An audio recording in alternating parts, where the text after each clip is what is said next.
As we embark upon the celebration of our Jubilee year, our 60th year anniversary, and look forward to the return to our podium of our founding director, Maestro Lewis Dalvit, his successor, Professor Dr.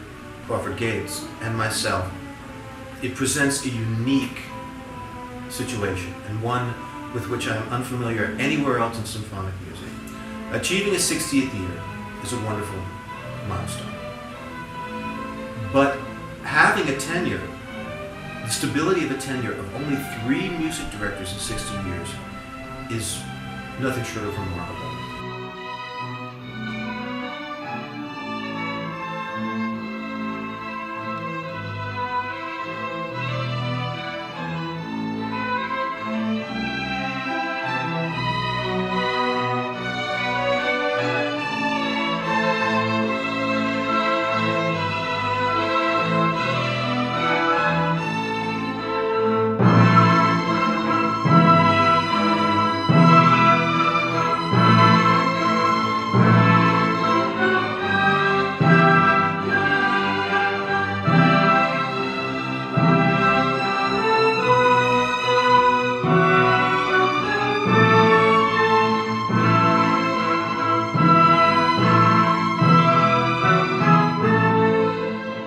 How was it possible to establish a symphony orchestra that has remained dynamic after 60 years in the small city of Beloit, Wisconsin?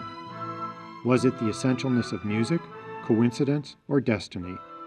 Looking back, we find all of these reasons, plus the influence of many people and locations connecting like dots on a page to reveal this interesting story. 2 well-known Beloit landmarks, Beloit College and the Dogan Farm, are part of the early history of the symphony. The college, of course, thrives today, academically important, vibrant, and expanding. The Dogan Farm, with its famous round barn, no longer exists and is now a treasured memory at the end of East Collie Road. The story leads back to a wedding shortly after World War I, when Ronald Dogan married Vera in 1924. The new bride and groom returned from their honeymoon to live at the farm. Vera was an accomplished musician and soon started giving piano lessons to the farm family and later to her own children. This early introduction to music had a positive effect on the Dogan daughters, Patricia and Jacqueline. Both became musicians. Years later, Patricia and her husband Lewis Dalvit were directly involved with the formation of the Symphony Orchestra in Beloit. The Beloit Janesville Symphony has gone through many changes throughout the years, beginning with the Little Symphony at Beloit College. Professor Robert Brown was the music director, and this group of Beloit College student musicians performed a few times each year. 3 of the leading musicians in this orchestra were Lewis Dalvit, as the clarinet soloist, Patricia Dogan, and her sister Jacqueline Dogan. At Beloit College, Lewis Dalvit studied music, and Patricia Dogan studied art under Franklin Boggs. After graduating, and no longer a part of the Little Symphony at Beloit College, Patricia Dogan and Lewis Dalvit, along with Robert Brown and a group of musicians in the community, established the Beloit Civic Symphony. The goal was to continue their passion and promote the music scene in the community. Well, we asked other people. I had a string group that we really I wanted them to play string orchestra music, but I couldn't get anybody to do it. They said I looked like I was baling hay and milking a cow at the same time when I was conducting. So I asked Mr. Cuthbert at the high school, band man, and he didn't want to do it. I asked Mr. DeBruni, the choral man, and he didn't want to do it. And so I told Lewis he had to do it. So we this is terrible. We pushed him on the podium with Dave Collins' help. The president of we made it to conduct this string group, and it worked out that the little symphony at the college and my string students and Lou was on the podium, and that's how it started.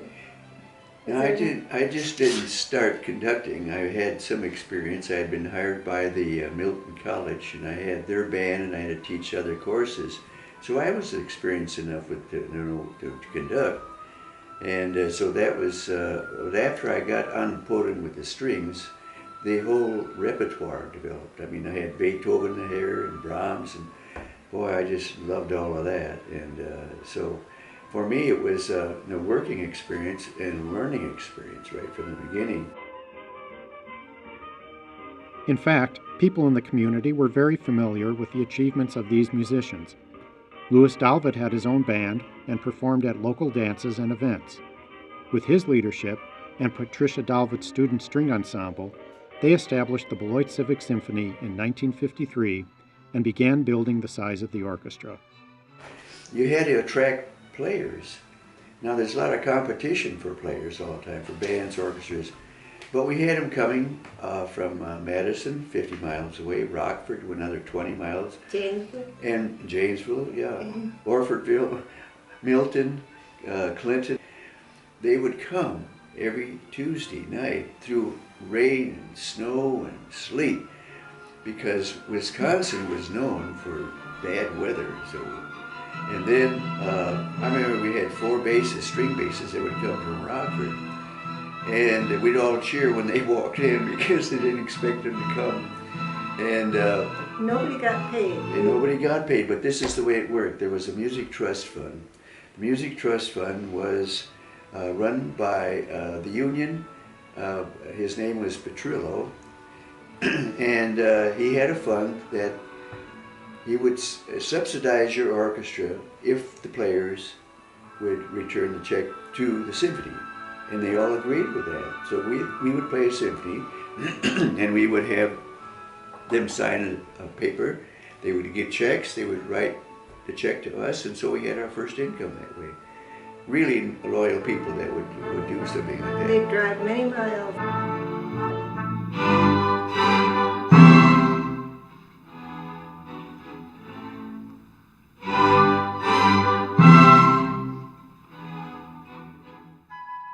The symphony's musicians have always been gracious and dedicated, always ready to sacrifice during hard times. Patricia Dalvit directed the symphony's youth orchestra, which met its own success throughout the community. This youth orchestra was part of the symphony's mission to enhance young people's understanding of orchestral music. It also guaranteed a source of musicians to fill important string positions later on.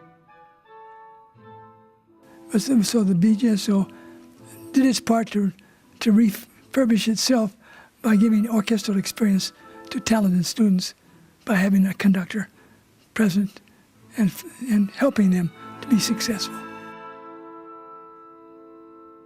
The youth orchestra was not limited to performing in concerts, but was also very active in fundraising. It played at events in downtown Beloit, such as the Symphony Fair Days. Now it brings in her father, who was a dairyman, and he would provide milk for 10 cents a cup, and we would collect money off of that. Chocolate milk too? Oh yeah, I was already there for that. I spent at least a quarter there. And then, then we had people that would join in all the time. It was just amazing, kind of a fun time. Somebody found a calliope somewhere, and they rode that down the street and said, you know, this is really a parade, you know. Then the youth orchestra would play on the sidewalks and to raise money. I mean, it was a dime a time, you know, just amazing. I just read the sign here. It says Beloit Civic Symphony nets $300 on fair days, so you can see how money was pretty hard to find. But everybody joined in. It was fun. Well aware of how much hard work is involved in fundraising, Patricia Dalvit's mother, Vera Dogan, took it upon herself to form the first guild for the symphony. It was determined that we have a women's guild. She said the symphony orchestra has to have a women's guild to do a lot of the work. Yeah. So we listened to, because we were just novices. We knew nothing about anything except we wanted to play. The guild helped with fundraisers, including the community fair and the holiday house walks, where patrons would tour through a group of local homes decorated in different themes and filled with music by the symphony's musicians. Eventually, 2 guilds developed, one in Janesville and one in Beloit. Later, these 2 groups joined to become the Friends of the Symphony that exist today. The Guild, the Friends, and the Symphony have always received strong support from the community. And we had full houses every time from the townspeople. that was and another thing colleagues that and- was always amazed us. I mean, the town did support us. They were very proud of the orchestra, and they came under all kinds of circumstances, you know, rain, weather, ice, And roads. they even clapped. but that was secondary to us at that point. I mean, it was just a thrill for us, musicians and conductor particularly, I suppose. With the support of the community and the passion for conducting, Maestro Dalvit worked to bring new educational programs to the community by combining different art forms. Conducting was foremost, and it became more foremost to me when I realized that it's an educational situation. So we had children's concerts and did all kinds of things and toured around for young people. And I enjoyed working for children, and I thought that was really, which should be a monumental thing for us to do and create it. So one of the things that we brought to Beloit was the Rockford Ballet. And so I went to see him, and he was glad to have an orchestra player and have an orchestra play for him. So we did the Carnival of Animals. All the kids came, and every year we did something for them. In 1962, Lewis Dalvit left on a 9-month sabbatical leave to act as assistant conductor for the Honolulu Symphony Orchestra. As a result, a nationwide search began for his temporary replacement. And I had a sabbatical leave. I was chairman of the music department at BYU in 1960 to 66. And in 63, when Lou Dalvit got the job in Honolulu, and we got the notice all over the United States, a 9-month conducting job in Beloit, Wisconsin, open. And I had a 9-month sabbatical leave at BYU. Or I could take a 4-month one at full salary, and a 9-month one at half salary. Well, the Beloit job was 9 months, and it was exactly what I needed. So I applied, but I didn't have a ghost of a chance that I would have a chance, because 200 guys were going to do it. Some of them would be unqualified, some would be new students, but some of them would be guys with 20 years of experience, and there would be, even if there's 12 of those, they'd all be above me. And so I didn't think I had a chance at all to get even in the top 3. So, but I applied. Now, a strange thing happened. 10 years earlier, in 1953, Vera Dogan was president of the National Federation of Music Clubs. She went to Utah to watch a young choral director named Crawford Gates perform with his very large student chorus. Now, she was impressed with my leadership of the Thousand Voice and invited me after the conference was over to become the chair of choral music for the National Federation of Music Clubs. So it wasn't a paid job, it was a volunteer job. But the function was to let all the choirs in the United States know what good choir music there is by American composers. There was no way to find that out. And I made the way. I published a book. So it was a very valuable for the objectives of the National Federation of Music Clubs to promote and sponsor choirs nationwide. And I was her quarterback on that. Vera Dogan helped her son-in-law, Lewis, read applications from conductors seeking to become his replacement. And she came across my application. There was Crawford Gates, a guy that had spent 4 years helping her in her club, put out a book that was valuable to all choral directors everywhere, whether they were a new choral director or they'd been conducting for 40 years. So she said, "That's your man." Then Dalvit said, "Okay, he's my man." So they phoned me up and said, "We are going to appoint you as a new conductor for 9 months of the Beloit Civic Orchestra." Lewis Dalvit returned after a year in Honolulu and announced his permanent departure the following season. Crawford Gates was asked to return, but the position could not provide a livable salary. To remedy this, the Dean of Beloit College, William Kolb, stepped in to help, continuing and strengthening the relationship between these organizations. Beloit College was very supportive. For instance, when I was hired, they gave me a 2/3 load faculty job, which made it possible for me to accept the conditions, because it put my salary quite a bit above what I was making before. The college administration has been very generous in having the Eaton Chapel be the home, the traditional home of the Beloit Janesville Symphony. It's certainly the sentimental favorite for for where we feel that our roots are as a performing organization. Our offices are donated by the college, and various performing spaces are donated by the college. And the relationship between the college president and administration and the symphony has always been a warm and collegial one. So we felt that the Beloit College was proud of the orchestra. And the president of the college wanted to conduct it one time, and I let him conduct a very simple piece. And so we had a good working relationship with the hierarchy of the college. In 1971, this family grew to include the city of Janesville, when the symphony's name was changed from the Beloit Civic Symphony to the Beloit Janesville Symphony Orchestra in order to recognize the participation of Beloit's neighbor. How did Janesville become a part of it? Because they had 10 people in the orchestra. That's how they became a part of it. And then later on, as I was there for 34 years, I don't know how long it took, but we started playing concerts up there regularly with the orchestra. And when we were there, they called it the Janesville Orchestra. Now, he has some questions about Janesville Orchestra. There wasn't an original Janesville Orchestra. It was only one orchestra. In Beloit, it had the name Beloit, and in Janesville, it had the name Janesville. Now, that's preposterous. That's baloney. It's true, but it's baloney. And so, at any rate, when it says there, how did Janesville become a part of it? It was always a part of it. I'm assuming there were at least 10 people in it. If there were 15 people in the first orchestra, half of them were from Janesville. And that's how it became a part of it. It was always a part of it, but it didn't have the name, really. Crawford Gates held an astounding tenure of 34 years with the symphony, creating lasting relationships, educating both children and adults, and being a staunch supporter of the arts community. As many orchestras hate their conductor. When I had my first job in Beloit, I determined that I would not be hated by the orchestra. And one of the ways to do that is to love them back. They knew that I had affection for them. I met them for lunch. I saw them on the street. I'd put my arm around them. Good to see you, Jack.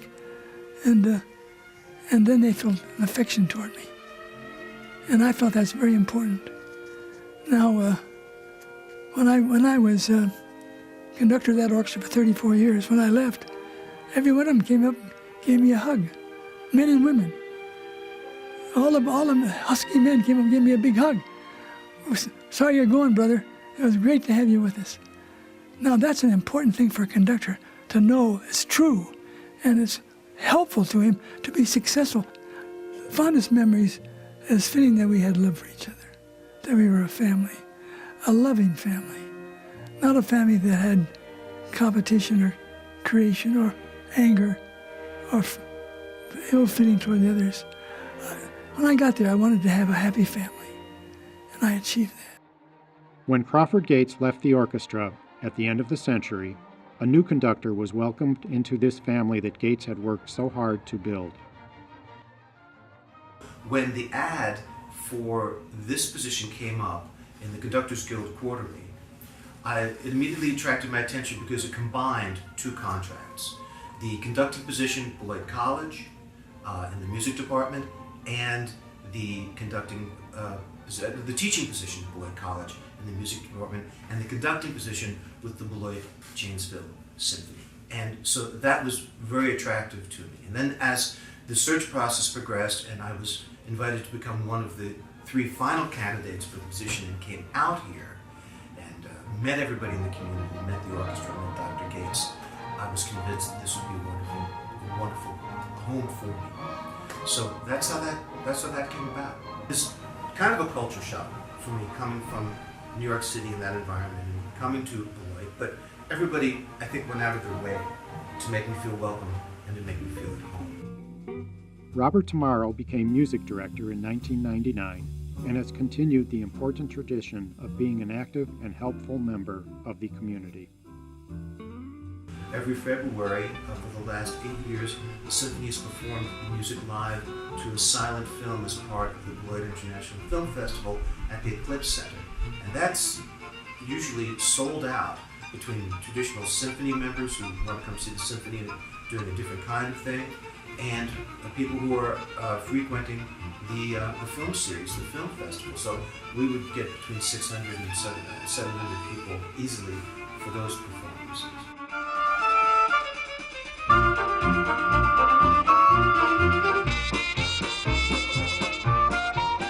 We have something called Simple Symphony, in which we perform either in small groups or just do readings of books about music at the Beloit Public Library. Also a very popular and well-attended program. We incorporate student groups and performing groups in our performances. We perform regularly, and this year we're going to be adding a couple new student choruses to our performances, traditionally either in December at the Christmas concert, Holiday Pops concert, or in April. All the choruses that we can find around the area have been invited, and many of them have performed with us, going down to the Hononegah High School and into Janesville and Beloit. And also student dance ensembles, such as Miss Andrea's Dance Factory, which always appears with us traditionally in the Holiday Pops concert. Very young dancers up to teenage dancers performing excerpts from the Tchaikovsky Nutcracker Suite. So these are the things we hope to continue to do and expand upon those programs in the future. Other important community outreach projects come to mind. We had this wonderful program called Composing Kids, which came out of our community outreach group, and in which we came up with the idea of going into a 5th grade classroom and creating, having students with really no musical background, through very simple creation of melodies on a little keyboard hooked up to a computer, hooked up to a film. They actually create their own composite musical score, which then I transcribed for the symphony into a symphonic score, and then was performed live at our student concerts a few years ago, and students got to see their film score come to life. Very exciting. The Composing Kids program. The symphony continues to adapt to cultural and artistic changes in the community, incorporating film, dance, and webcasting. One video has reached nearly 4 million views. The orchestra will continue to improve and explore new ways to deliver music to the communities it serves. With that in mind, the 3 maestros were asked to share words of wisdom, advice, or thoughts of what they felt was vital to the success of an orchestra. One of the main things that I have been urged to do is to do children's programs. And to me, that's the most rewarding, to see young people. You have to have the theory and feelings about children that they all are sensitive to the arts, and it is our job to expose them to the various things. That's why we brought in ballet, that's why we had pictures at an exhibition and paintings and so forth. All these things, and also provide an orchestra that gives young people a chance to perform. The piano, the winners, the aria winners, and they get an experience that is very, very important. I don't spend more than I make. That's a very fundamental thing. The other thing, what I say about love is the feature of our lives. Now, the word love means many things to different people. I'm talking about Christ-like love. I'm talking about the love that we have because we're human beings and we love other human beings, all other human beings. We love everyone, regardless of their weakness. We all have weaknesses that make us want to hate each other. We got to overlook this. We got to love each other. Now, I think that's fundamental to a symphony orchestra, because the music's about love. You play Beethoven's Ninth, you love everybody. And that's what you should do. That has nothing to do with sex. It has nothing to do with gender. You love them because they're human beings. And that's my most important message to this video. Do I have any advice, words of wisdom to the Beloit Janesville Symphony Orchestra as we look forward to the future? If you're listening, while you're watching this and while you're not practicing, you've got a lot of work to do. No, I'm just kidding. Hold on to your hats, everybody, because it's going to be a wild ride. The Beloit Janesville Symphony is on its way up.